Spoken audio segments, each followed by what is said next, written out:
Okay. I understand that my colleague Chamberlain has a question for you. Oh, yes, indeed, Mark. Well, if I could just ask Femi, there's so many questions, but we'll see how much of that we can get. I remember that the CPS was on the program as well, about the same time that the police spokesperson was on the program, which you said you saw.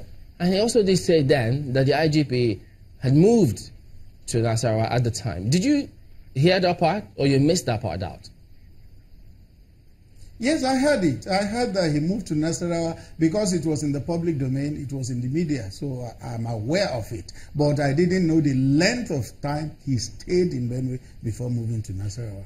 Okay, so since that's the case then, and he had been given a directive, was there anyone, either yourself, perhaps for purposes of preparing briefs to the president when called upon, or the national security or security agencies for security reports when they're submitted to the president?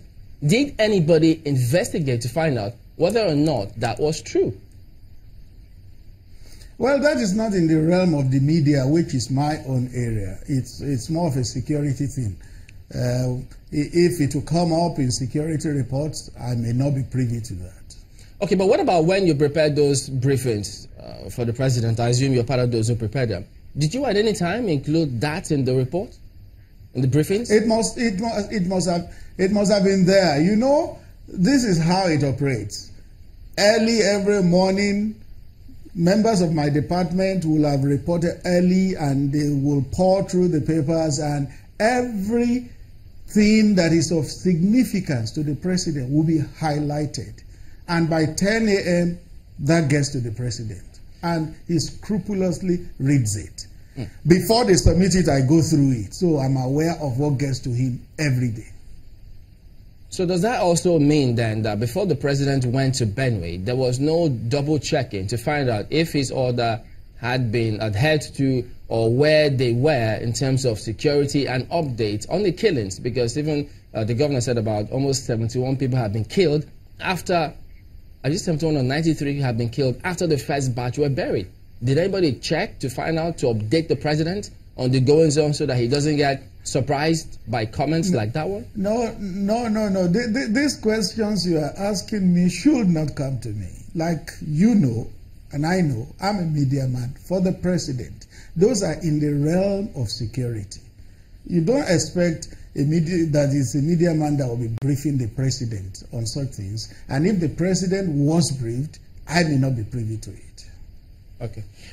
Mr. Adesina, I'd like to ask just a very simple question. Please, who does the Inspector General of Police report to? Who he reports to? Yes, please.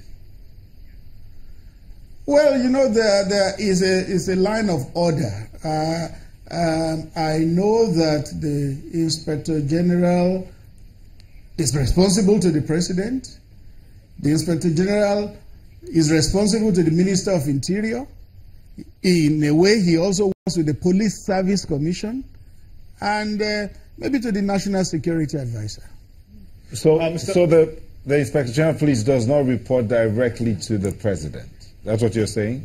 It depends. It depends. If the President needs a direct interface with the Inspector General of Police, he has said it before that he called him up.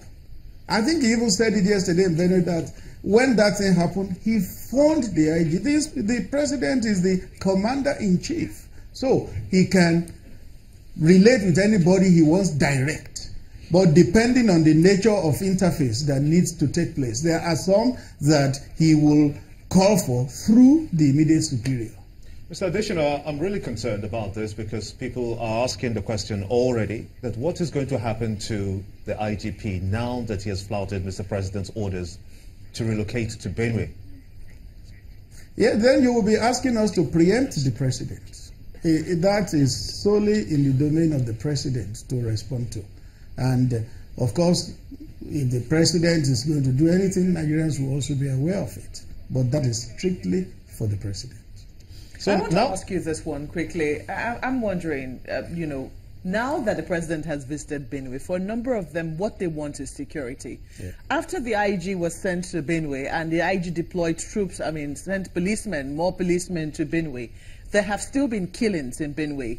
How is the president's visit going to change the strategy that has been deployed to ensure the safety and security of lives and property?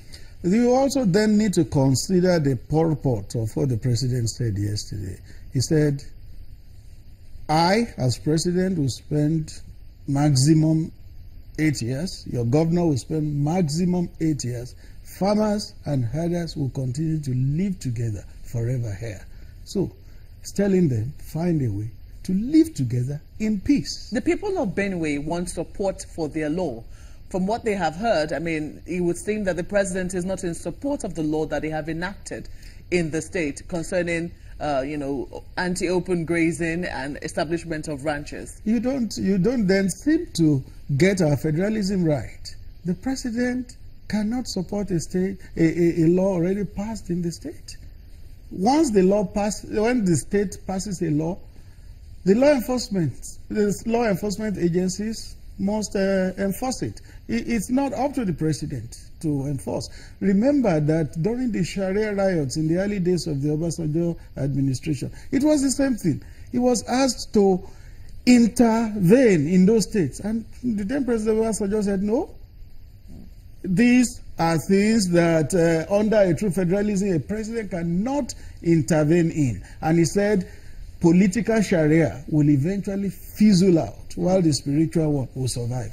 And it came to pass. Well, let's take a moment now. When we return, we will continue our conversation on the president's visit to Benue. Please stay with us.